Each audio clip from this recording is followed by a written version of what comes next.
Coucou, voilà, je vais vous présenter ma première vidéo sur le concept d'enfant intérieur, vous expliquer un peu ce que c'est. Le format est un peu spécial parce que je suis pas encore très à l'aise avec les vidéos et puis j'ai écrit un texte qui me plaît beaucoup et vous le lire en direct comme ça, c'était pas forcément pour moi le format idéal, donc je vous ai fait un petit diaporama. Et puis bah écoutez, voilà, je vais vous le mettre de suite et bonne vidéo. L'enfant intérieur, qu'est-ce que c'est? On a tous déjà assisté à cette scène au moins une fois, au supermarché ou ailleurs. Un enfant qui fait une crise, qui hurle, qui pleure, qui se roule par terre. Un parent désarmé devant la situation et qui soit lui crie dessus, soit s'en va plus loin faisant mine de l'abandonner, soit cède et craque, soit le traîne par le bras coûte que coûte, sous le regard médusé des clients alentour. Des clients qui pensent « Non mais quel sale gosse! Oh, le pauvre parent! Pfff, l'éducation ce n'est plus ce que c'était. Purée, je suis bien content de ne pas avoir de môme. » Bref, je ne vous fais pas un dessin. Vous voyez très bien le truc. Et je pense que vous ne me contredirez pas si je vous dis que cela n'est agréable, ni pour l'enfant, ni pour le parent, ni pour les gens autour. Et maintenant, si je vous disais que cette situation se passe non pas au supermarché, mais à l'intérieur de vous, et régulièrement, que c'est souvent elle qui génère un mal-être que vous n'arrivez pas à expliquer. La personne la plus importante de votre vie, c'est vous. Vous étiez là dès le début, vous êtes là tous les jours et vous serez là jusqu'à la fin. Vous pouvez vous enfuir à l'autre bout du monde ou vous cacher dans une grotte. Vous ne pourrez jamais vous quitter, vous échapper de vous-même. Devant cette évidence, il devient logique et indiscutable que pour être heureux et bien, vous devez, plus que vous supporter, vous devez vous aimer sans condition. Vous aimez vraiment profondément pour que votre vie soit agréable. J'entends déjà les oui, mais qui ne sont rien d'autre que des croyances limitantes. Mettez-les de côté, s'il vous plaît, et accordez-vous le droit de connaître votre enfant intérieur et d'en prendre soin. Vous verrez, c'est magique, vous allez vous aimer.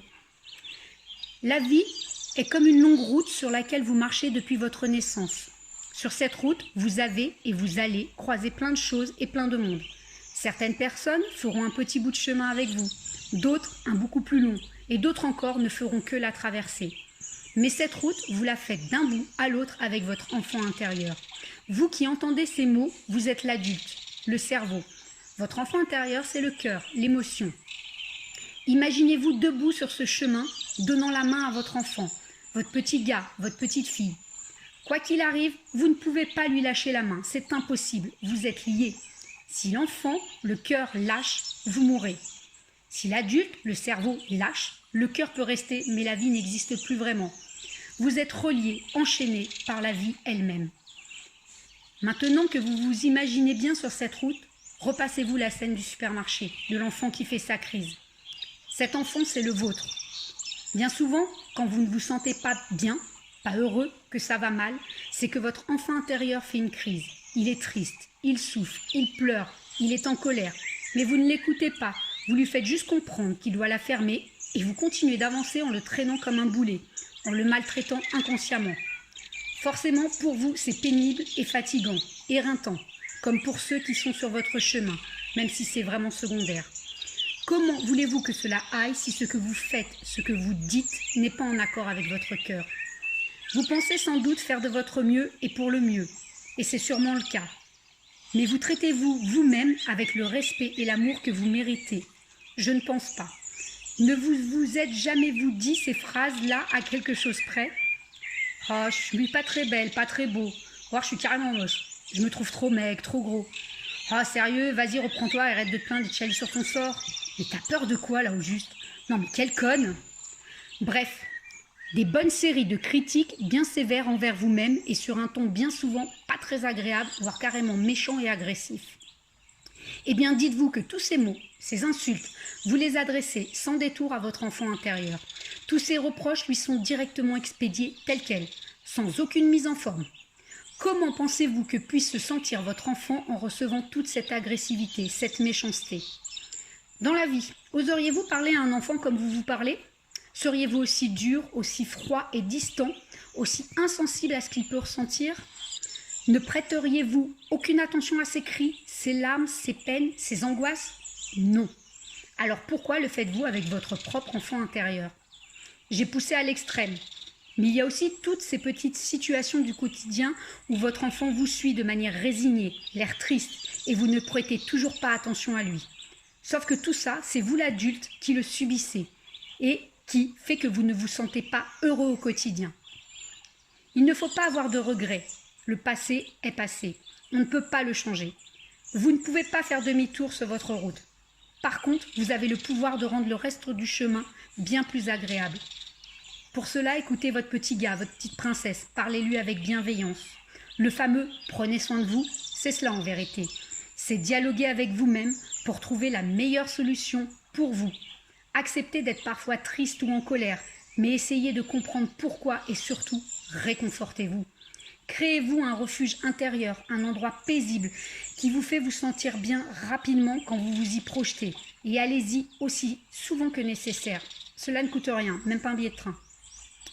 Prendre soin de son enfant intérieur, c'est la première marche, mais la plus importante, de l'escalier qui vous mène vers la sérénité, le bonheur, la joie. En franchissant cette étape, vous allez reprendre confiance en vous et apprendre à vous aimer. Les marches suivantes, qui parlent de croyances limitantes, d'optimisme à toute épreuve, de gratitude et d'abondance, d'amour inconditionnel, seront plus faciles à gravir. Ayez foi en vos capacités, exhortez-vous.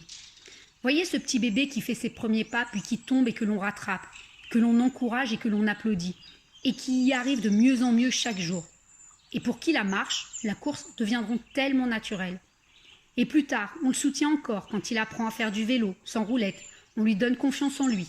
Il tombera sans doute, se fera mal, mais il continuera et y arrivera. Faites de même avec vous. Vous venez de prendre conscience que vous avez un enfant intérieur et que vous devez vous en occuper, car il est le cœur de toutes vos émotions. Ce n'est pas une chose facile au départ. Vous ferez des erreurs, vous tomberez et vous ne serez pas un parent parfait. Mais c'est sans importance. Persistez et félicitez-vous. Vous devenez un parent aimant, plein d'affection pour cet enfant. Comme dit Jacques Roussel, la devise Shadok, en essayant continuellement, on finit par réussir. Donc plus ça rate, plus on a de chances que ça marche. Vous êtes réellement maître de vous-même. Et je terminerai ce chapitre par une citation de Roman Price qui s'est imprégnée en moi lorsque j'ai découvert l'existence de mon enfant intérieur.